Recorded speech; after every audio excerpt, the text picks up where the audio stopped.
할렐루야. 네, 아멘. 이 시간 먼저 선포하는 것은 여러분 정말 귀한 분이라는 것 먼저 고백하고 싶습니다. 새벽 예배, 아침 예배 나오셔서 귀하시기도 하지만 그게 귀하다는 것이 아니라 그냥 그 자체로 귀한 분이라는 것을 고백하고 싶습니다.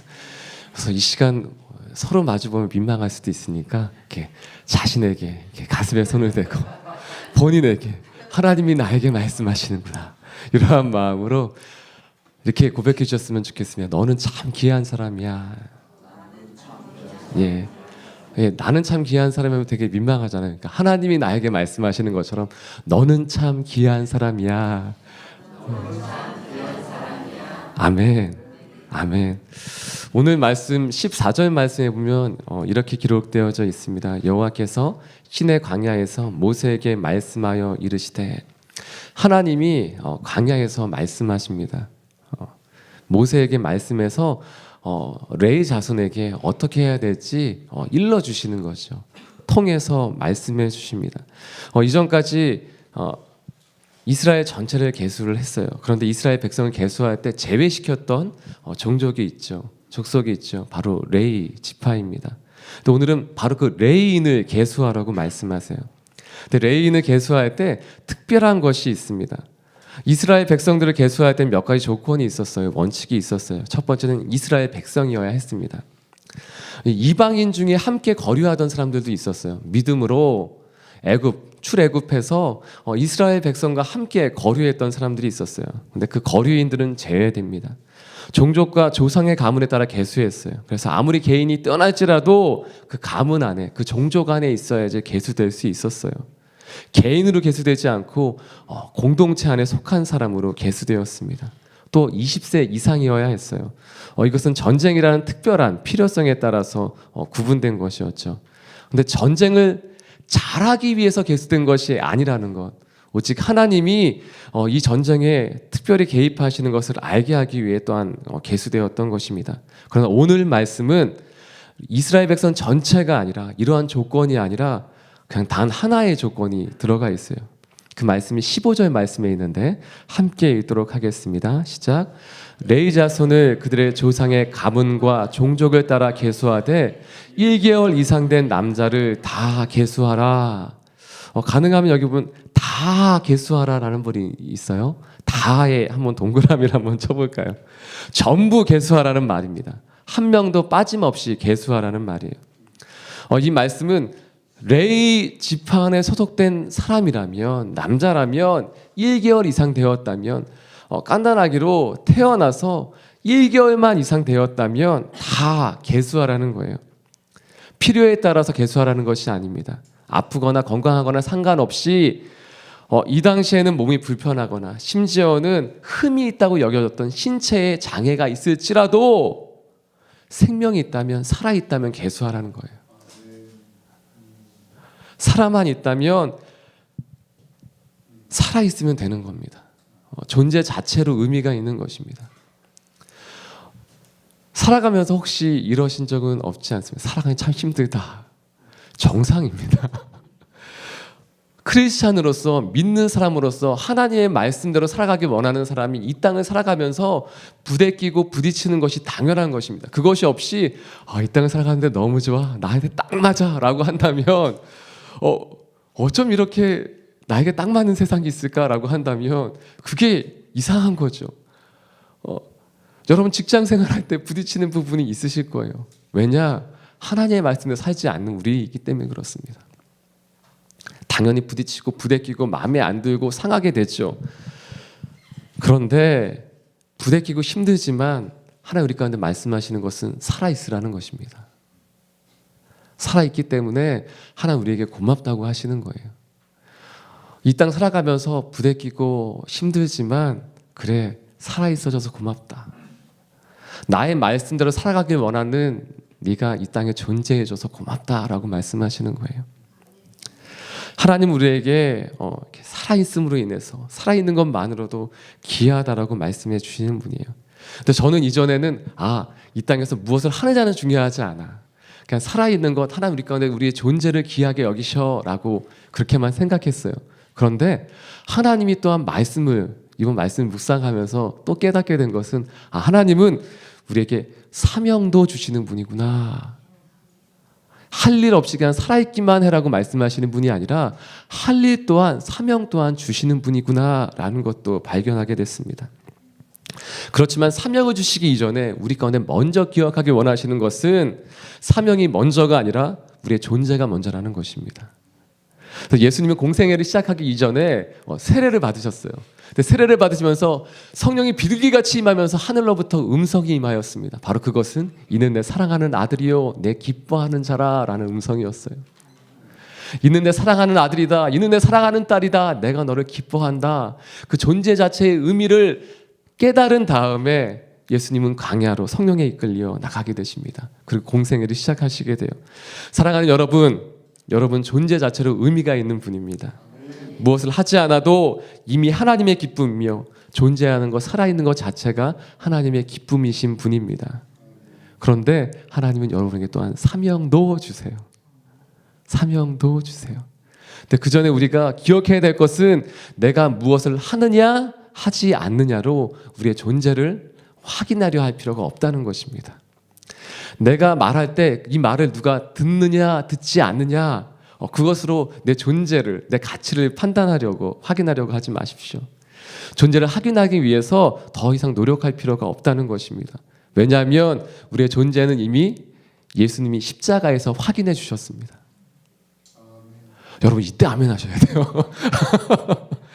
다시 한번 고백하면 우리의 존재는 이미 예수님이 십자가에서 확인해 주셨습니다. 우리의 존재는 십자가 안에서 발견되어지는 것입니다. 십자가에서 확인되는 것입니다. 우리가 무엇을 함으로 그 일을 통해 확인되는 것이 아니라 이미 우리의 존재가 확인되었기 때문에 그렇기 때문에 주신 사명대로 살아가는 것입니다. 네, 할렐루야. 다시 말씀드립니다. 하나님 우리에게 사명도 주세요. 할 일도 주세요. 할 일 없기 사는 것이 아니라 할 일도 주세요. 그 말씀이 17절부터 38절까지의 말씀이 쭉 있는데 이렇습니다. 게르손 자손, 고핫 자손, 무라리 자손들에게 하나님이 각자에게 거할 위치와 그리고 할 일을 맡겨주시는 내용이 기록되어져 있습니다. 오늘 말씀을 보면 숫자도 또 감동이 돼요. 오늘 말씀에 보면 혹시 이 세 족속에 대해서 세 종족에 대해서 숫자를 다 이렇게 헤아려 보시고 합계로 39절 말씀처럼 다 합치면 22,000명인가 세어 보신 분이 계십니까? 네, 그런 분이 이곳에는 안 계시군요. 근데 저희가 더 바이블을 하고 있는데 더 바이블을 하면 숫자 다 세서 그 족속 이름 다 체크해서 앞에 말씀과 다른 부분을 찾아오시는 분들이 계세요. 저도 중고등학교 때 그랬었어요. 그래서 왜 앞에 숫자와 뒤에 숫자가 다른가? 그래서 전사님께 가서 물어보고 목사님께 가서 물어보고 그랬었는데 되게 싫어하셨어요. 근데 저희는 싫어하지 않습니다. 네, 저희는 싫어하지 않습니다. 근데 오늘 말씀도 쭉 보면 먼저 숫자를 보면 숫자를 먼저 말씀드리고 오늘 말씀을 나누려고 하는데요. 각 종족의 합계를 계산하면 22,000명이 아니고 22,300명이 됩니다. 할렐루야. 물론 이것은 이제 저도 이것을 왜 다를까? 근데 정말 성경에 감동이 있는 것은요. 지금 2000년, 3000년 넘게 계속해서 계승되어 왔어요. 구전되다가 나중에 기록되어서 쭉 흘러오고 있는 성경 말씀이 우리만 이때 한번 읽으면서 발견한 말씀이 아니잖아요. 왜 숫자가 틀릴까? 왜 300명이나 다를까? 그런데 이것이 계속 다르게 지금까지 기록되어져 왔다는 거예요. 이렇게 잘 전달이 안 되는군요. 전 이걸 보면서 너무 감동이 돼요. 물론 주석에는 이렇게 300이라는 숫자와 시브리어에서 300이라는 그 발음하는 것과 600이라는 발음이 비슷해요. 그런데 그것을 적을 때 기술하는 사람이 잘못했을 것이다. 그리고 어떤 또 다른 그러니까 저희가 이렇게 흘러오는 성경책이 한 번만 저술돼서 흘러오는 것이 한 번만 기록돼서 하나만 흘러오는 것이 아니라 계속해서 전승되고 전승되어 왔어요.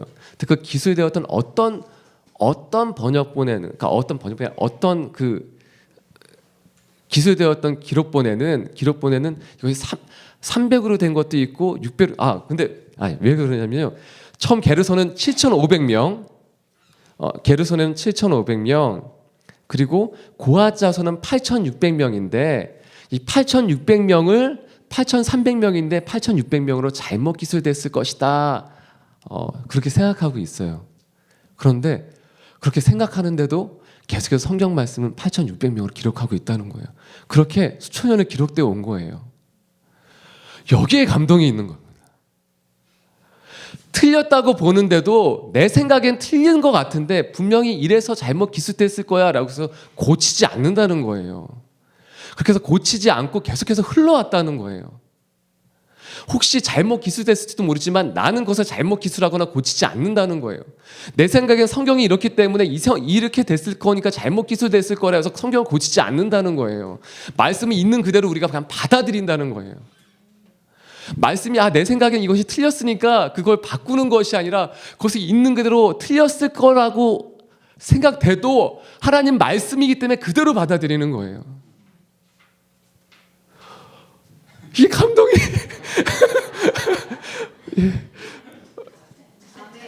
아멘. 아유, 네, 이게 그냥 말하지 않아도 전달돼야 되는데 저 혼자 흥분하는 거예요. 이것을 보는데 또 어제 감동이 되는 거예요. 어떻게 하나님, 내 주님 하나님 말씀하시면 그대로 내 생각과 달라도 하나님 그대로. 요즘 사사기 말씀 다시 읽고 있으니까 또 다시 더 다가오는 것이 하나님 말씀 그대로. 하나님 말씀하시면 내 생각과 다를지라도 그것이 맞는 것이기 때문에 있는 그대로 받아들이는 것이죠. 아멘. 하나님의 말씀이 귀한 것입니다라고 받아들이고 사는 거죠. 순종하고 가는 거죠. 고치지 않는 것이죠. 네. 아멘. 죄송합니다. 저 혼자 보면 그렇게 하나님은 게르손 종족에게, 자손에게, 고핫 자손에게, 무라리 자손에게 각자의 위치를, 역할을 주셨어요.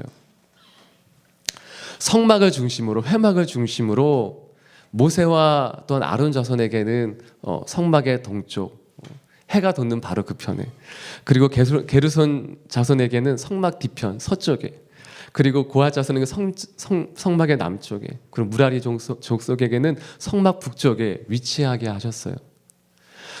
그리고 각자의 역할을 주셨어요. 그런데 이러한 생각을 하게 되는 거예요. 게르손 자손이 장자 자손이에요. 그런데 왜 우리가 성막 남쪽이 아닌, 그래 성막 동쪽은 모세와 아론이 있을 수 있어. 그렇지만 우리 레위 지파 중에서는 그래도 우리가 장자인데 왜 우리가 큰아들인데 가장 중요한 남쪽이 아니라 서쪽에 진을 쳐야 되는가? 가장 멀게 돌아가야 되는 왜 이곳에 진을 쳐야 되는가? 이렇게 생각했다면 우리 무시하는 거 아니야? 이렇게 하지 않고 그것을 받아들이고 수용하고 그 역할을 따라가는 이들의 모습이 보이는 것이죠. 고핫 자손이 우리가 귀한 성전 기물을 받은 것은 정말 감사한데 장자가 아님에도 불구하고 가장 중요한 위치를 맡게 되는 것 좋은데 왜 꼭 직접 들고 다녀야 했을까? 왜 우리에겐 수레를 주지 않고 소를 끌 수 있는 소를 주지 않고 다른 더 좋은 방법이 있을 텐데 왜 이렇게 힘들게 하게 할까? 이렇게 생각하는 사람이 그 공동체 안에 그 자손들 중에 한 명도 없었겠습니까? 그런데 오늘 말씀이 있는 그대로 300이든 600이든 있는 그대로 계속해서 기록되어지는 것처럼 이들은 그 말씀 그대로를 받아들이는 모습을 보게 됩니다. 이 수천 명의 사람 중에 한 명도 불만을 갖고 있는 사람이 없었을까요? 이 수천 명의 사람들 중에 2만 2천 명의 사람들 중에 왜 우리에게만 이렇게 하냐고 얘기하는 사람이 없었을까요? 그런데 그대로 하나님 말씀하신 것이기 때문에 14절 말씀처럼 여호와께서 시내 광야에서 모세에게 말씀하여 레위 족속에게 전달해 주신 그 말씀이기 때문에 바로 그 말씀 그대로 순종하고 따라가는 모습을 보게 됩니다.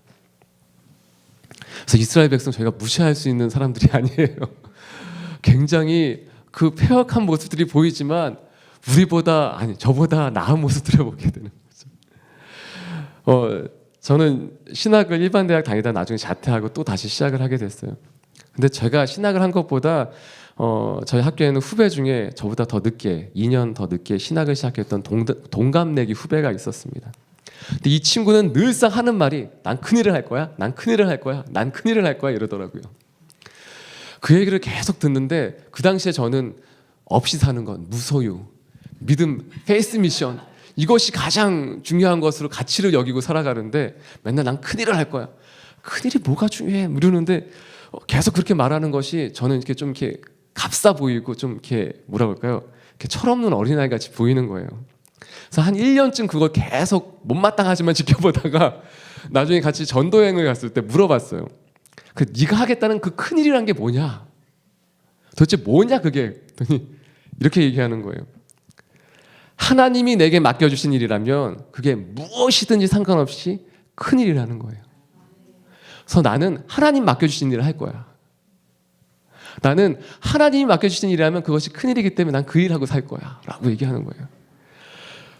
뭔가 뒤통수를 맞은 것 같았어요. 내가 무시할 애가 아니었구나. 할렐루야. 사랑하는 여러분, 여러분은 큰일을 하고 계십니까?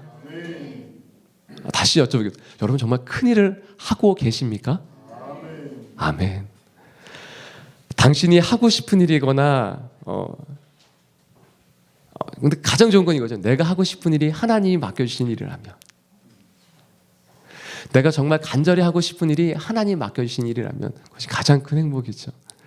근데 당신 정말 내가 하고 싶은 일이 아니라 하나님이 원하시는 그 일을 하고 계십니까? 이러한 소망을 갖고 살았으면 좋겠어요. 하나님 맡겨주신 바로 그 일이라면 죽을 때까지, 하나님 부르실 때까지 그 일을 하고 살고 싶습니다. 왜냐하면 바로 그것이 큰일이기 때문입니다.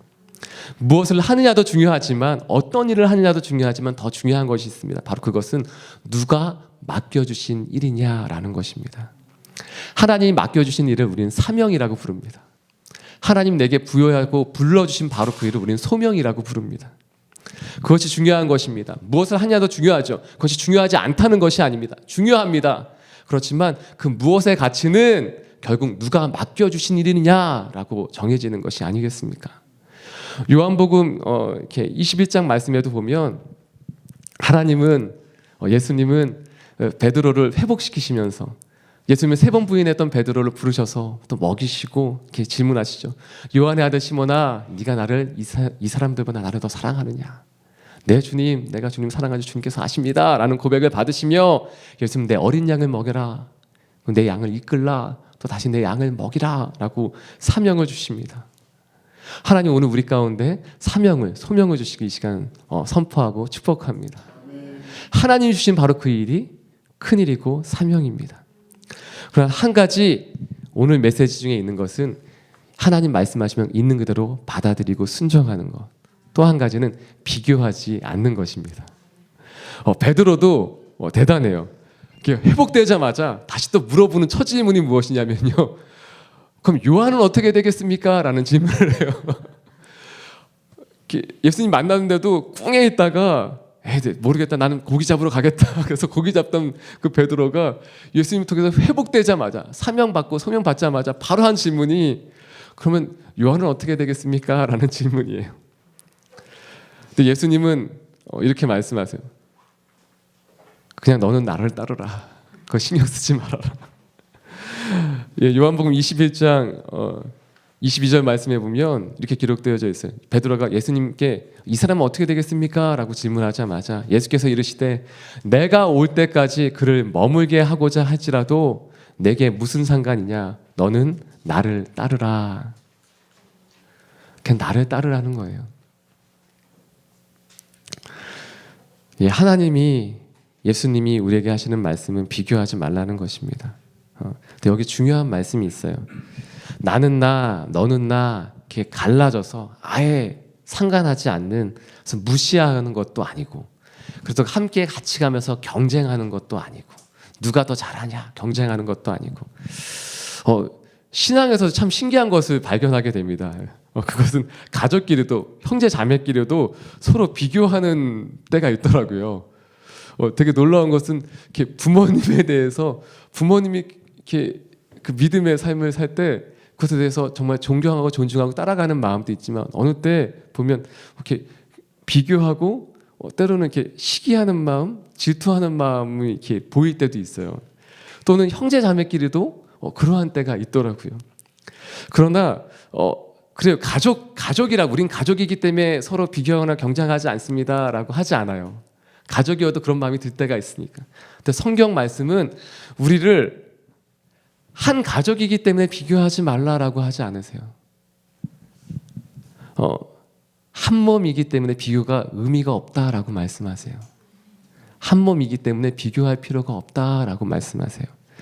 고린도전서 12장 말씀을 보면 놀라운 말씀이 기록되어져 있습니다. 그것은 우리가 한 공동체, 한 몸이라고 얘기하시면서 그냥 제가 말씀을 읽을게요. 고린도전서 12장 4절부터 7절까지의 말씀에 보면 이렇게 기록되어져 있습니다. 은사는 여러 가지나 성령은 같고 직분은 여러 가지나 주는 같으며 또 사역은 여러 가지나 모든 것을 모든 사람 가운데 이루시는 하나님은 같으니 각 사람에게 성령을 나타내시면 유익하게 하려 하심이라. 또 12절부터 이렇게 기록되어져 있어요.